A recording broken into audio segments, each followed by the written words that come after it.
మాల్దీవులకి జనం వెళ్ళడం తగ్గిపోయింది. ఆ ఇంపాక్ట్ టూరిజం దెబ్బతింది. టూరిజం దెబ్బతినడం వల్ల వ్యాపారాలు దెబ్బతిన్నాయి. వ్యాపారాలు దెబ్బతీయడం వల్ల పెట్టుబడులు రావట్లేదు. పెట్టుబడులు రాకపోవడం వల్ల దేశ ఆర్థిక వ్యవస్థ క్షీణిస్తోంది. చైనా వాడైతే డబ్బులు ఇచ్చి అప్పిచ్చి ముంచుతాడు.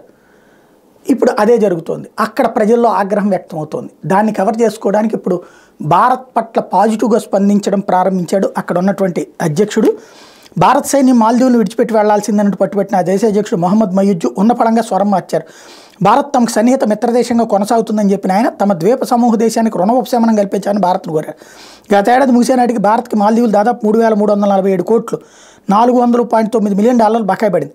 గురువారం స్థానిక మీడియాకు మొయిజ్జు ఇచ్చిన తొలి ఇంటర్వ్యూలో మాల్దీవులకు సాయం అందించడంలో భారత్ కీలక పాత్ర పోషిస్తుందని, దీవుల్లో పలు గొప్ప ప్రాజెక్టులను ఇప్పటికే చేపట్టిందన్నారు. కొనసాగుతున్న ప్రాజెక్టులు ఏవి ఆగిపోకూడదు. గత ప్రభుత్వాలు తీసుకున్న భారీ రుణాలను తిరిగి చెల్లించడంలో మాకు కొంత ఉపశమనం కల్పించాలని భారత్ని ఆయన కోరారు. ఈ మేరకు భారత ప్రభుత్వంతో చర్చలు జరుపుతున్నట్టు వెల్లడించారు. అంటే మీ సైన్యాన్ని తీసుకెళ్ళిపోండి, మీ డబ్బులేమో అడగద్దు, కిస్తీలు మేము కట్టలేం, వదిలేసేయండి, మీరు ప్రాజెక్టులు మా దేశంలో కట్టండి, మేము మాత్రం చైనాకు అమ్ముడుపోతాం.